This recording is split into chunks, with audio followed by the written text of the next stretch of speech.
tout le monde, bienvenue dans une vidéo un petit peu zoom cette fois-ci autour de l'art qui s'appelle les sketchbooks de Love and Rocket. Je me suis dit que ce serait plus cool de vous le montrer en version originale, en attendant que la version française existe.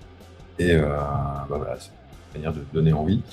Et je propose de commencer dès à présent. Hop là, déjà, un album que certains et certaines ont déjà pu prendre dans leur collection Love and Rockets. Découvre, voilà, grand album qui revenait sur les couvertures mythiques de Love and Rockets. Un gros boulot qui avait été fait, qui mettait en valeur le travail des frères Hernandez. Donc, ce sera au même format, voilà. Un format que vous pourrez constater qui est un tout petit peu plus grand que la version américaine. Voilà, donc pas des dessins de manière plus grande. Et le voici, cet album. C'est un book assez costaud. Hop, et les bruits de frottement. Un album qui se lit en tête bêche, une sorte de gros flipbook, et qui pèse un âne mort, voilà, 410 pages de mémoire. C'est un livre, on peut le voir, qui est vendu $75 aux États-Unis. On va le proposer, effectivement, on le propose aujourd'hui sur un tout petit tirage. C'est un livre qui va être probablement imprimé à 200 exemplaires, en tout cas guère plus. C'est vraiment un livre pour les fans, vraiment en priorité. Déjà aussi le dessin, puisque pour le coup, il y a quand même deux dessinateurs mythiques de la scène underground américaine du comics. Qu'est-ce que je pourrais vous dire? Que effectivement, on travaille sur la version cartonnée. Hop là. Voilà. Le papier sera pas le même. C'est vrai que les éditeurs américains ont tendance à prendre du papier brillant et nous, c'est pas trop l'idée. Parce que souvent, ça met moins en valeur le trait. Enfin, c'est à l'étude. Donc là, vraiment, c'est le bouquin en anglais, donc il ne faut pas se fier au texte, puisque, comme vous allez pouvoir le voir, tout est encore écrit en anglais. Et en tout cas, voilà, on vous fait la version française de ce beau bouquin-là, qui va revenir, en fait, pour la petite histoire, c'est un livre qui, à l'origine, est paru en 2 volumes. Un volume consacré à Raimé et un volume consacré à Gilbert. Ces deux volumes en fait qui sont parus de mémoire à la fin des années 80 permettaient de réunir tout ce qui était les premiers travaux des auteurs, des fanarts, des bandes dessinées aussi qui étaient restées non publiées, non restées en dehors du sketchbook évidemment, et ça a permis de nous faire un gros et beau bouquin. Aujourd'hui réédité donc depuis très peu de temps aux États-Unis. Ça fait 1 an et demi qu'il est dispo et c'est vrai qu'il y avait pas mal d'entre vous qui me posaient la question est-ce que vous allez le faire? En vrai, c'est un cadeau qu'on se fait, déjà que je me fais à moi, mais que aussi on fait aux lecteurs, aux lectrices, parce que c'est pas un bouquin qui va faire un gros volume, qui va nous faire gagner des sous. C'est pas l'idée. C'est vraiment l'idée de se faire plaisir à l'occasion de la publication de la 15e intégrale Love and Rockets pour Comics Initiative et le rattrapage des 40 années de publication, 40 premières années de publication aux États-Unis. Alors là, vous allez voir, hop, il y a plein de dessins, évidemment. Certains seront, entre guillemets, traduits et d'autres non. Par exemple, les affiches de concert, on va pas les traduire. Par contre, effectivement, quand on se retrouve avec des éléments comme celui-ci, oui, il y a des choses qu'on va mettre en français. Vous allez voir qu'il y a un contenu qui est hyper riche. Voilà, donc cette affiche avec des groupes comme les Circle Jerks qui parleront aux Social Distortion, ici, aux fans de musique punk hardcore. Voilà, plein de dessins super cool. Voilà, les années fanzine, juste avant de publier leur BD Love and Rockets. Voilà, dans un grand format, pour le coup, on va pouvoir déjà découvrir le talent immense de Raimé. Là, on va passer outre avec déjà, voilà, Mechanix, Pro Solaire, des mots qui résonnent aux fans des aventures de Maggie.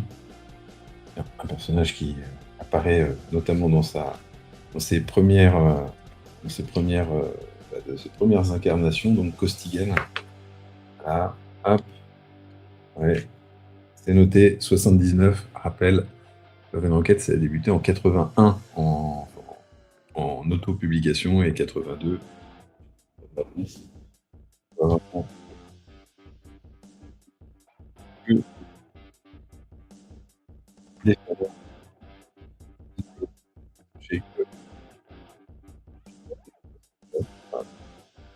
ce dessin rappellera un événement majeur. On va peut-être pas toutes les montrer, hein. L'idée, c'est de prendre une petite dizaine de minutes à défiler quelques pages. Je vous montrerai évidemment celle de Gilbert aussi. Et puis, il y a des choses, voilà, outre fan art, voilà, je vous montre les différentes catégories qui sont proposées. Il y a aussi tout ce qui est choses qui ont été rejetées. Alors, on va faire attention parce que hop là, certains éléments peuvent gêner. Mais bon, ils sont présents. Et puis, il y a plein de dessins super classe. Voilà. Si vous aimez le coup de crayon de Raimé, c'est que du bonheur. Euh, on réfléchit même sérieusement d'ailleurs à faire son artbook autour de son univers, enfin, où il redessine son univers favori qui est celui du catch féminin avec de nombreuses athlètes qui sont, passent sous le coup de crayon de Raimé. C'est assez incroyable visuellement parlant. Bien, un dessin que l'on reconnaîtra quelques années plus tard transformé par Raimé lui-même. Plein de choses. Et je suis même pas à la moitié de la partie de Raimé. Hop. Moi je disais 410 pages, en fait c'est plus, je dois être 420. Hop. Un petit peu plus rapidement ouvre. Voilà. Avec Hopi notamment. Voilà, bref, il y a plein de choses. Hop. Il y a encore aussi d'ailleurs de temps en temps des pages de bande dessinée. Il y a aussi des compositions de pages qui ne sont pas restées en fait dans la BD. Raimé, c'est un auteur qui travaille tellement ses planches que parfois il ne va garder qu'une partie des cases. C'est ce qu'il expliquait notamment dans les entretiens, ajoutés en bonus de fin des intégrales, hein, dans des grandes interviews. C'est quelqu'un qui travaille très longuement ses planches pour aussi aller à l'essentiel et nous offrir de jolies choses. Hop, voilà. Bref, il y a plein de choses à boire et à manger du côté de Raimé, mais c'est pas tout, hein, parce que toujours pas, hein. J'ai beau avancer. Hop. Découvre des facettes de son dessin qui sont très étonnantes, très différentes aussi de celles vers lesquelles il a évolué.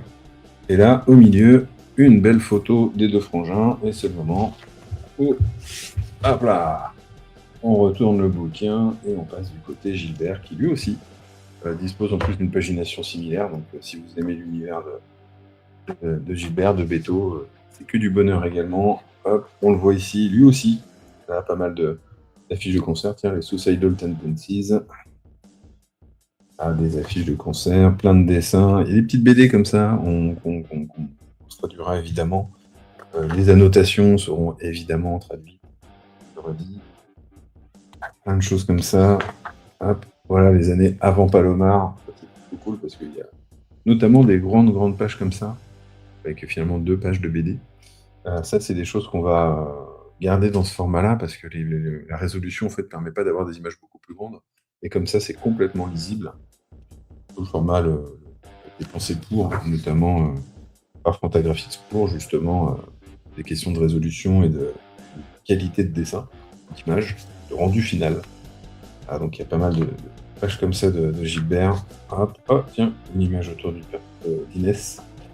On va vraiment trouver premières incarnations qu'on va voir ensuite de Luba, de Fritz notamment. Le moment où il y a une bascule du côté de Gilbert, voilà. Avec un magnifique Iron Man. Un Spidey. C'est assez cool. On l'a pour le coup, je trouve on sent chez Gilbert l'influence Ditko. C'est un auteur qui a grandi fan de Kirby, de Ditko, donc on ressent un peu ses inspirations initiales. Quelques-unes en tout cas. Allez, on va faire un petit peu comme pour Raimé, on va avancer un petit peu plus vite. Voilà, et Gilbert, graphiquement, c'est quelqu'un qui va tester de nombreuses choses. Voilà, même partie que du côté de Raimé, Love and Reject, permet de voir des dessins qui n'ont pas été conservés, des choses qui ont donné par exemple des projets de couvre qui n'en sont restés qu'à l'état de projet. C'est ultra complet, intéressant. On voit plein d'évolutions de dessin, notamment des personnages. Tiens, on a vu Maria notamment. Un petit dessin où on a vu une allusion à Robert Crumb. Tiens, et j'essaie d'avancer pour pas trop non plus vous divulgacher l'ensemble. Hop. Twitch City. Voilà. Peut-être qu'on devrait prendre un logo pour la chaîne Twitch. De la bande dessinée, évidemment. Des petites anecdotes, voilà, qui sont notifiées de temps en temps avec des éléments textuels. Hop. Il y a vraiment énormément de choses à découvrir dans ces deux double artbooks. C'est vraiment resté très longtemps disponible et chacun des sketchbooks de Gilbert et de Raimé a atteint des prix assez fous. En tout cas, vu qu'ils ont noté, ça a été réimprimé, ressorti. Et ça fait qu'on s'est retrouvé à vraiment avoir en tout cas un coût énormissime pour les fans. C'est vrai que ça a été une superbe idée de la part de Fantagraphics de publier en France. De le publier en France, publier aux États-Unis, puis nous, une super idée pour nous de le sortir en France. Alors moi, je trouve, ça permet aussi de boucler ce long parcours de réédition et de complétisme autour de l'œuvre des frangins. Hop, donc voilà, en tout cas, j'espère que ce petit zoom autour du livre vous aura donné envie de le découvrir, de le réserver. Je le dis également, mais c'est dispo sur la campagne Ulule avant tout. Et je trouve en tout cas la bonne occasion et le bon moment si vous ne l'avez pas encore fait de prendre un bouquin, parce qu'après, il y en aura. Quand il n'y en aura plus, il y en aura vraiment plus. Voilà. Je vous dis à bientôt. Ciao, ciao.